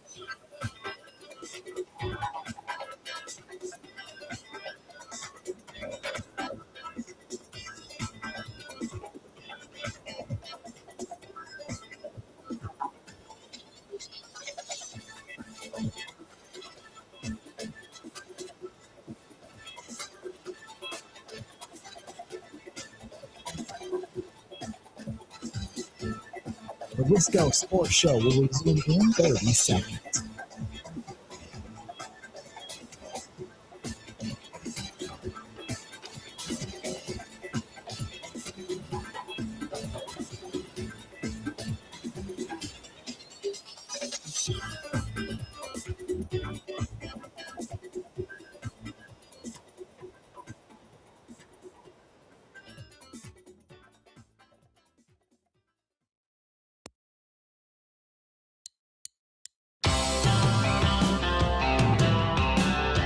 All right, got a couple more minutes here. You want to talk Brewers. I do want to switch gears to the NBA. The Bucks, yes, but really the league, big picture, I think is having a really good week.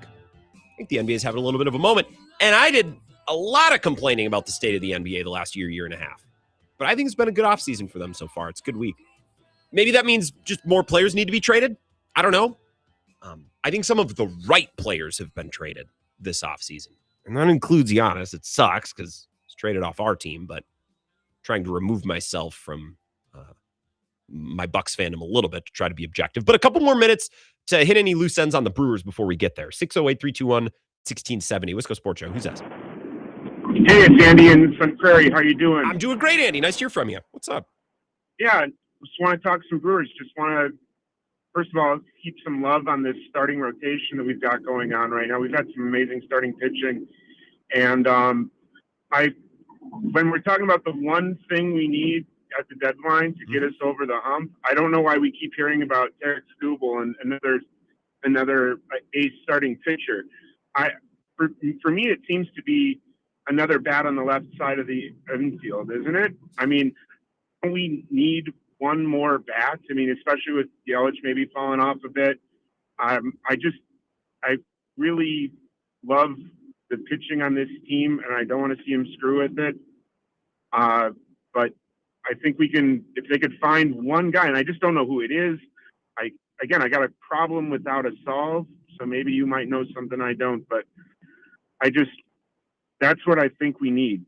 And I got to figure it out. Well, Andy, I think, first of all, any team not named the Dodgers could use a little bit of everything, right? So I don't think there's a single team in baseball. It's like, nope, we don't need a single bat. Nope, we don't need, like, every team could use a little bit of everything. So we're triaging, right? We're prioritizing. I don't think that starting pitching is near the top of the Brewers list. And I would imagine internally the Brewers are probably thinking, well, we have Mizrowski and Harrison. And by the end of the year, we're probably, hopefully, either going to feel great about one of the Brandons, Sproat or Woodruff. Okay, well, there's three. And exactly. that's 90%. That's all you need to get through. Exactly. That's all. So is it worth it? Series, that's what you need. Is it worth it? The Brewers, do you think the Brewers think it's worth it to spend prospect capital to get a slight improvement over a third starter that they probably already feel like they have great options? Probably not. I think a bullpen arm or a bat. I mean, how many bats do you really trust to go up in a big spot and give you a quality at bat and a good swing right now? You know, like. Well, I love the fact that we've got Andrew Vaughn just hitting the cover off the ball, and somehow they're still platooning Bowers. I mean, getting those guys in the lineup both. Can Vaughn play third? I mean, can we pull the trigger on that? No. I mean, is that an option? No, I don't think so either. No. So you need a third baseman with the bat. That is the one extra ingredient in the special sauce that would put us over. And good Lord, I wish we could find it. So because I agree. So many good things going on. And it works out well. Like if they rent a third base bat, they can just tell Hamilton and Ortiz, it's like, hey, look, we like you both. We're trying to win a playoff series here. Hamilton, we like your future, but you know what I mean? It's not like you'd have to displace a Terang or a Pratt who you just paid. Like third base is a little bit of an opportunity. You could slide in a rental if they wanted to go that way. Yeah, I hope they can find a good rental. I wouldn't mind them spending a decent amount of capital, make the NLCS and even more happen. I'm glad they pulled the trigger on Pratt, and I'm glad he's still hitting. But, God, third base, just give us a third baseman, and I think we got a really good chance at it this time, man. So thanks again for all you do, and thanks for talking Brewers with us. Yeah, appreciate it. I love baseball talk. We had a guy on from Cincinnati on Bill's show, Mo Egger, just did. The two of them just did 10 or 12 minutes on NL Central. I'm like, I just love baseball talk. We'll get back into basketball here in a little bit. And I'd work in some Packers talk, folks. I swear if there was anything to discuss, because I know there's a lot of you who it's like, we want Packers talk. Folks, if it existed, I would be pulling it out of the ether for you right now. There's just not much. So as soon as we have an opportunity to talk Packers, we will. But a lot of baseball and basketball this week. I like Andrew Vaughn a lot because he's one of the few guys in this lineup right now where I know he's going to go up and give you an at-bat. He's going to settle in. He's going to swing at the right pitches. He's not going to throw the bat head at the ball on a pitch 6 inches outside the zone on the first pitch and hit a soft liner to the first baseman. Like he's going to get up there and be locked in. Now, he doesn't have the natural ability of Churio or Contreras or Yelich when he's right or Terang, especially, coming off that hamate injury. But I trust Vaughn to give you an at-bat. I think a thing to remember when we talk about the trade deadline, it's like, well, if they could just get this, And I brought this up to Bill earlier today too. There is no move that the Brewers can make where we will all look around and say, all right, now they're on par with the Dodgers. That doesn't exist. They could make 3 moves and they still wouldn't be on par. They could lay waste to their entire farm system. They'd still be underdogs to the Dodgers in a playoff series. So I think we have to stop chasing. And I'm not saying you're doing this, Andy. I'm actually not saying that any of you are doing this, but we need to stop chasing this scenario. Well, if only the Brewers will go for it, then they'll be on the same talent level as the Dodgers. It doesn't exist. Can't happen. I do wish they had one more at bat on this team that a pitcher would have to work around. You know what I mean? You don't have to work around Yelich right now. Turang slipped. Lefties don't have to work around him. Righties maybe a little. I think Churrio's just such an interesting case. He's got a little bit of the thing that Contreras has where it's like, all right, when you want to lock in and put together a really good at bat, you can, but that doesn't seem like it's quite often enough. Contreras, I just need to lock in more often than not. Vaughn will give you a good at bat. Bowers, too. Bowers has gotten a little choosy and picky. He's watched a couple too many strikes recently for my liking, but he's been productive. And then the bottom of the order. Pratt's had some nice results, but I don't think he's been a markedly better hitter than the players that he replaced. You're just lacking in offense, which is funny to me. All the baseball analysts on all the shows are like, man, if the Brewers got Skubal, can you imagine? Yeah, I can imagine. I'm basically watching that right now. They got a Skubal-like performance. They actually got better than recent Skubal from Sproat and Woodruff in both of their last appearances. I can imagine what that looks like. I'm mostly seeing it this week, and even going back a little farther. Andy, you're right. We do need to show more love to the starting rotation. If you would have told me going into the Red series, hey, game 1, the Brewers are going to get 3 hits and they're going to go 0 for 6 with runners in scoring position, I said loss. Game 2, if you told me the Brewers were going to get 5 hits, they were going to leave 7 men on and go 0 for 7 with runners in scoring position, would have said loss. But Sproat was outstanding. Woodruff was outstanding. Now, yesterday was a little different. I actually tipped my cap to Drowan, if for no other reason than staying locked in a game where it would have been really easy to start to crack a little bit. He battled in a way that we've commended Brandon Woodruff for. Didn't have your best stuff, but knew that the team needed length, and he was able to kind of battle through 4 1/3, 98 pitches, Freddie Peralta level start. But you're absolutely right, Andy, in that the starting rotation deserves a lot of credit, because I don't know that they're winning those games against the Reds if the pitching. Well, I know if their pitching wasn't that dominant against the Reds, they wouldn't have won those games. Look no further than Atlanta last weekend, when their pitchers were still pretty good and they lost because they haven't been able to hit with runners on and runners in scoring position, for the better part of a week and a half now, really going back to middle of last week in the Guardian series. We'll get back into basketball. I think the NBA is having a moment right now. We'll discuss next. This is the Wisco Sports Show with Grant Bills on the Wisconsin Sports Zone Radio Network. Shopping for new windows and doors shouldn't feel like a negotiation. Pella Windows and Doors of Wisconsin doesn't believe in games. Pressure sales pitch. Just premium windows and doors built for long-term comfort, beauty, and peace of mind. Buy direct through Pella, and one trusted team handles everything with Pella certified installers every step of the way. Real pricing, premium quality, no games. Pella Windows and Doors of Wisconsin. Schedule your free in-home consultation today at PellaWI.com.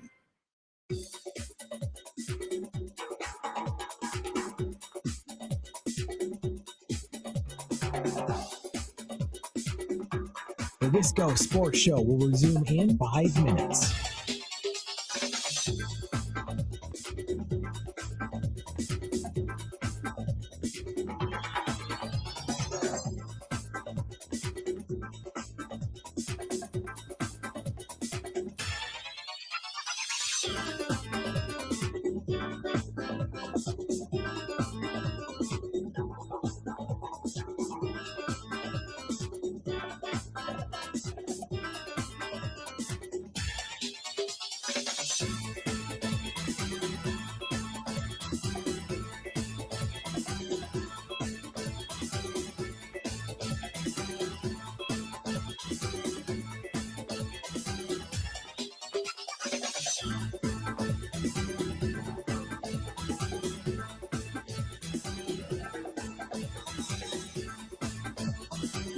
The Wisco Sports Show will resume in 4 minutes.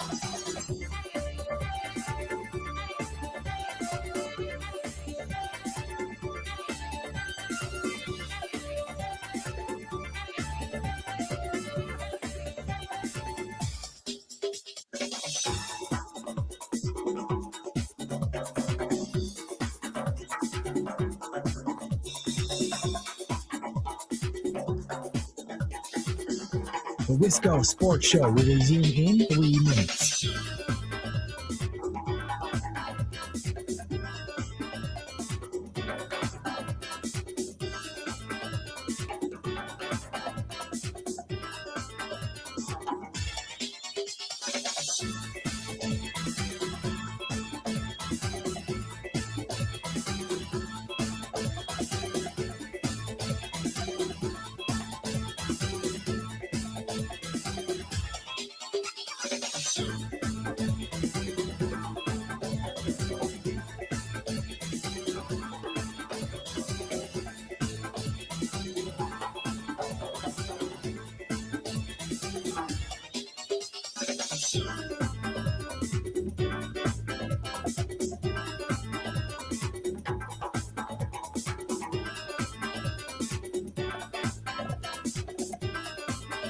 The Wisco Sports Show will resume in 2 minutes.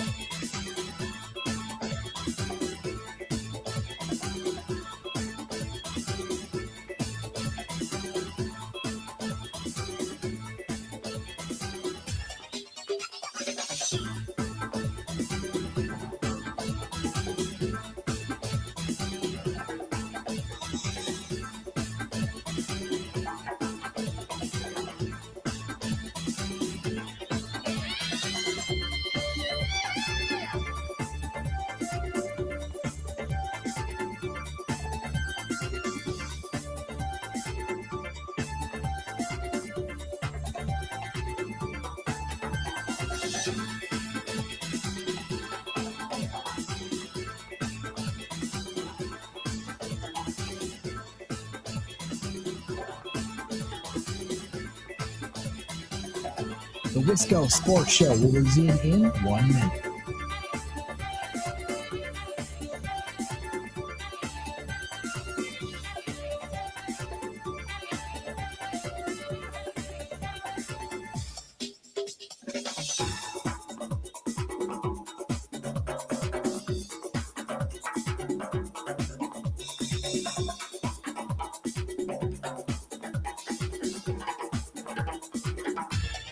The Wisco Sports Show will resume in 30 seconds.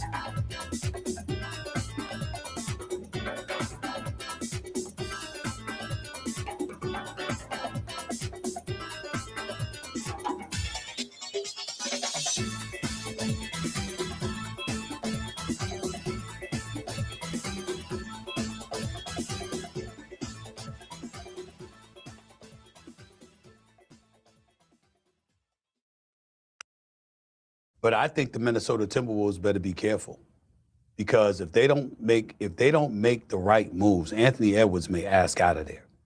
I think that's something that they have to be mindful of, because, if you're him, you certainly are. It's hurting watching others, get the shine that your talent deserves, because the brother's all world, make no mistake, and he is box office. So it is a problem that Minnesota is going to have to fix. Stephen A. Smith, I believe on Tuesday. I think on Tuesday. And I go back to Tuesday to play that sound. It gets us into our next topic, but it also struck me on Tuesday. Welcome back to the Wisco Sports Show. Giannis gets traded, and within 6 hours of sports television time, meaning I believe Giannis was traded Monday night around 11. So the day begins 6 o'clock, 5 o'clock, Sports Center, goes into Get Up, goes into First Take on ESPN. And within, forget 6 hours, 4 hours of real television time. So not 4 hours of real world time, but like 4 hours of that daily, television block. We've turned our sights to Minnesota. So Giannis is out of Milwaukee. Now, what about Ant in Minnesota? Now, the Wolves were in on Giannis. They've been sniffing around. They traded for LaMelo Ball this morning. So it's not ridiculous to think, well, the Anthony Edwards and the Wolves, they're needing to keep up with the Joneses in the West to keep Anthony Edwards happy and to keep that thing going because they've been coming up short. They've either been behind the Nuggets or behind the Spurs or the Thunder. So I'm not saying the coverage is unreasonable. I'm not saying the coverage is unfair.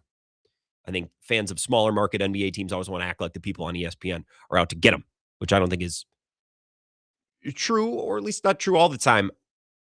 It is a little funny. It's almost a little too on the nose.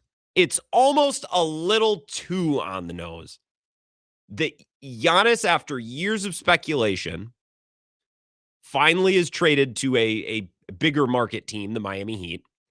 And within 4 hours of that day's sports talk television schedule, we're saying, okay, well, now what's going on in Minnesota with Anthony Edwards? What's going on there? I mean, Minnesota better be careful. Anthony Edwards is going to back out. I'm not saying that there's some agenda from ESPN and the powers that be to try to identify, small market teams with superstars and to try to push those things. I'm not saying that because I don't believe that. But if I did, that's a nice juicy piece of ammo for me right there, right? There's situations all the time where it's like, I'm not a conspiracy theory person, but if I was, I'd be circling that thing right there. I'd be all over that. I am not someone that thinks that ESPN, big time sports networks, are pushing agendas to try to get NBA stars to larger markets. I think these networks create content and create segments and broadcast topics that get people to watch and that get people to engage. And wouldn't you know it, every time Shams or Brian Windhorst or somebody, 3 years ago goes on ESPN and says, well, what if Giannis could ask out if the Bucks don't do anything? And then what happens? A million people on the internet get all bent out of shape. The national media just wants it circulating, sharing. It gets people going. So I don't think these sports networks are pushing and peddling topics to encourage stars like Giannis or like Anthony Edwards to get out of their small market situations. I don't believe that.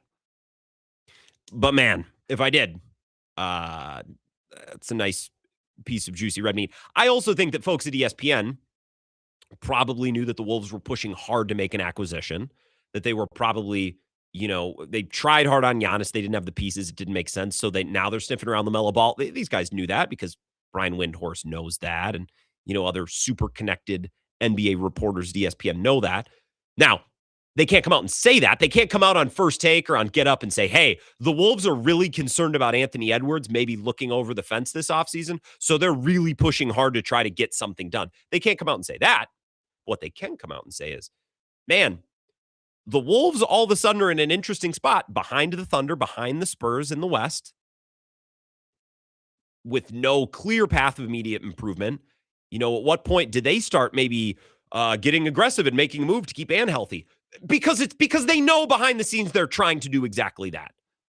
Just like once upon a time, Brian Windhorst said, now, why would the Jazz do that? Brian Windhorst knew they were fixing to swing a big deal, but he couldn't come out and say that. So instead, look at what Utah's done. I would keep my eye on Utah. It was a good television segment. Windhorst knew what was going on, but he can't come out and say it. So that's what I think was going on with Anthony Edwards. We learned this morning that LaMelo Ball is a member of the Timberwolves. They shipped Naz Reid and a bunch of picks and swaps down to Charlotte. Charlotte's going to be a very good team. Or they should be, at least. They should. I don't know. There's these teams all throughout NBA history. It's like that team should be ready to go.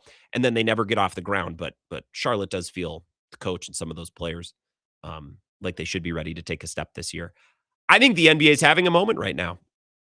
I think Giannis has become boring and stale in Milwaukee, or had become boring and stale in Milwaukee over the last 2 years. Hadn't been out of the first round in forever. Giannis and Dame was never box office like we thought maybe it would be. if I was an NBA fan in California, New York, St. Louis, Houston, Washington, D.C., if I was somewhere else, if I wasn't a Bucks fan, but I loved basketball, I would be interested to watch Giannis somewhere else. I mean, I'm kind of interested to watch Giannis somewhere else, and I'm a friggin' Bucks fan. LaMelo Ball going to Minnesota, that's juicy. That's interesting. Jaylen Brown potentially leaving Boston. They're shopping him. That's potentially very, very juicy, very interesting. I think the NBA is having a nice little moment right now. I think the NBA is having a really good week, which I know coming from a Bucks fan seems contradictory, but I think it's good for the league, good for fans. I think it might even be more interesting for me, and I'm a Bucks fan. Watching Giannis somewhere else, that's intriguing to me. That's interesting to me. Take a call here, 608-321-1670, West Coast Sports Show. Who's this? Ridge Runner Mark, how we doing, sir? I am just outstanding, Ridge Runner. How about yourself? Excellent.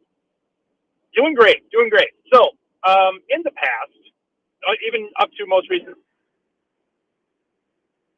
tinfoil hat saying the national media is actively trying to push their agenda and Yes. Ridge Runner, I'm losing you. Are you in a bad spot? Hey, Ridge Runner, I'm gonna put you on hold for just a sec. I'm gonna come back to you. Maybe you drive for a minute here and it gets you in a better spot. But you're probably up on the ridge, as is your name. I don't know what you were saying there about the national media. I'm gonna come back to you to reiterate my point. I don't think the national media pushes certain agendas. I think they push topics that get people riled up. And the Giannis thing got people riled up, or Anthony Edwards, that gets people riled up, right? Now, Stephen A. Smith has been like really on the note. Like he did a segment on his podcast about how if I was Tyler Hero and I got traded to Milwaukee, I'd just retire after being in Miami. It's like, okay, now you're just kind of being a prick. Stephen A. Smith, I've done this take before. Stephen A. Smith just seems miserable all the time. It just seems like it's time to clock in at work today and be a miserable prick about everything. Like that's just Stephen A. Smith's morning routine. I don't really get it. So he's kind of his own thing. I don't think they push narratives. I think they push topics that get people riled up. And sometimes those two things coincide. Ridge Runner, are you in a better spot? I don't know. Am I? Can you hear me? You sound much better now. Yep, I got you. Oh, fantastic. So I don't know that they're pushing the agenda, but they certainly like it, which is why they talk about it a lot. And that can be boring after a while. I'll take because it gets butts in the seat, so to speak. But I've been thinking about Giannis and him leaving the Bucks, and I would always say, I'm just Ridge Runner, man. Ridge Runner. I'm gonna let you go. I don't know where the hell you are, Ridge Runner Mark. I'll follow up on the only point that I was able to make out. I'll talk to you tomorrow, Ridge Runner. Call back tomorrow. I'll follow up on the only point I was able to make. I think it's good for business. I think anytime there's a big trade, no matter where the trade is, it's good for business. I watched Get Up the other morning. I watched Sports Center the other morning because I wanted to hear what Windhorst had to say or McMahon. So trades in general, movement in general, breaking news in general is just good for the sports media landscape. I don't even know that that the player is going to a big market, although I think that helps. I just think developments, movement in general, it's good for the networks. It's good for the league.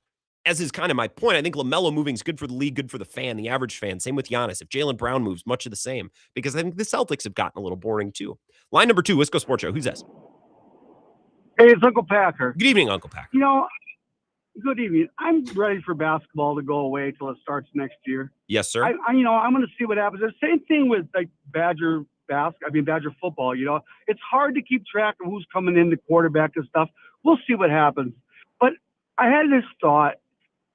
I went to all 3 of the games when the Brewers played the Twins in Minnesota, and I was so proud of my Brewers fandom.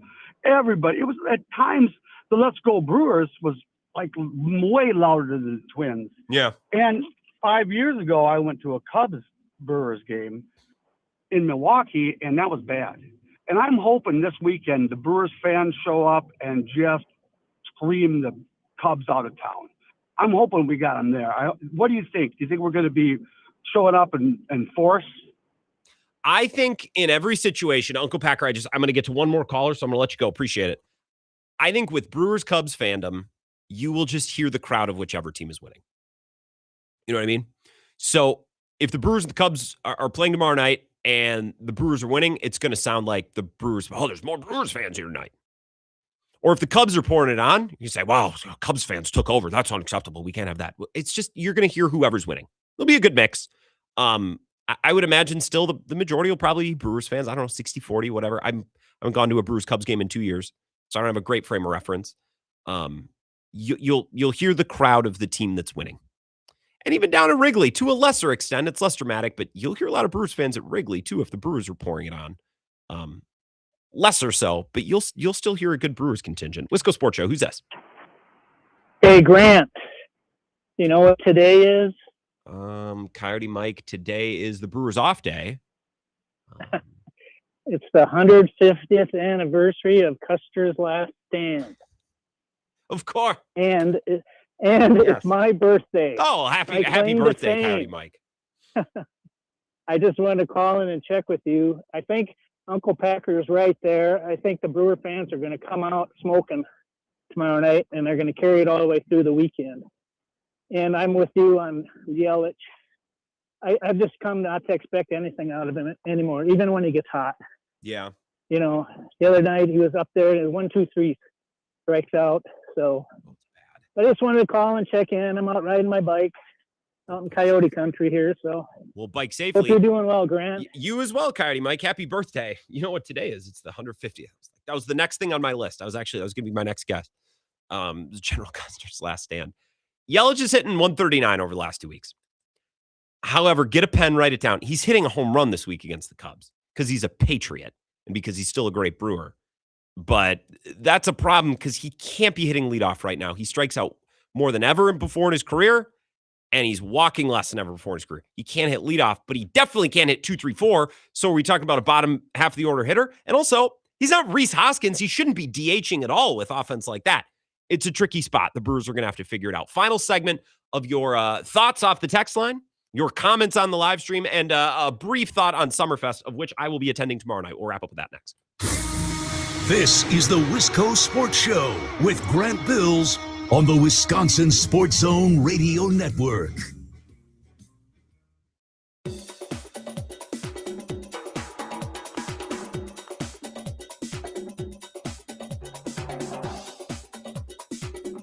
The Wisco Sports Show will resume in 3 minutes.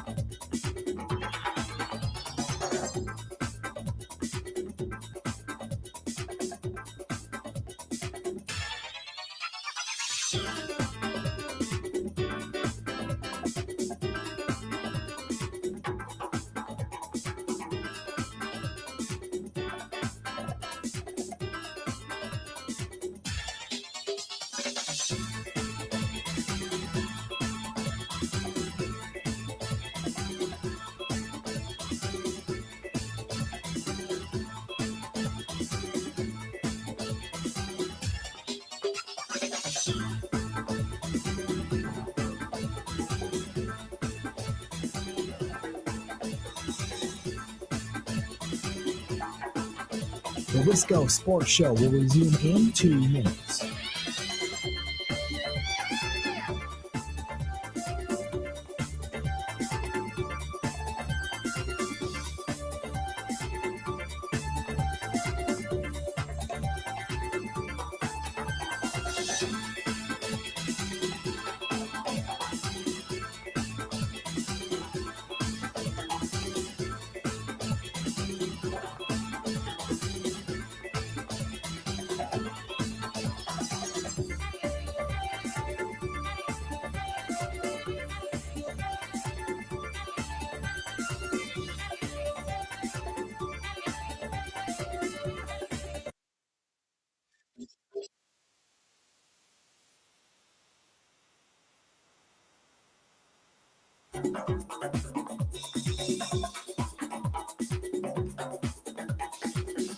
The Wisco Sports Show will resume in 1 minute.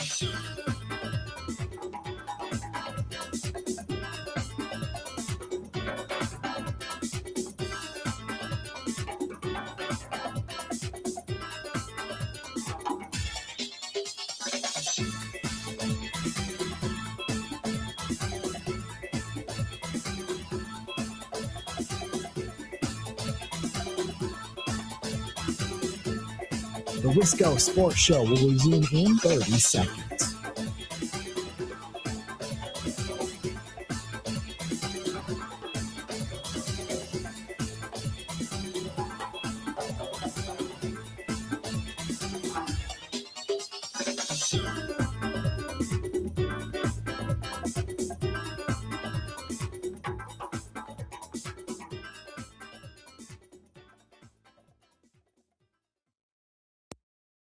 Minnesota, this is a move to get Ant Edwards the kind of backcourt running mate that he needs.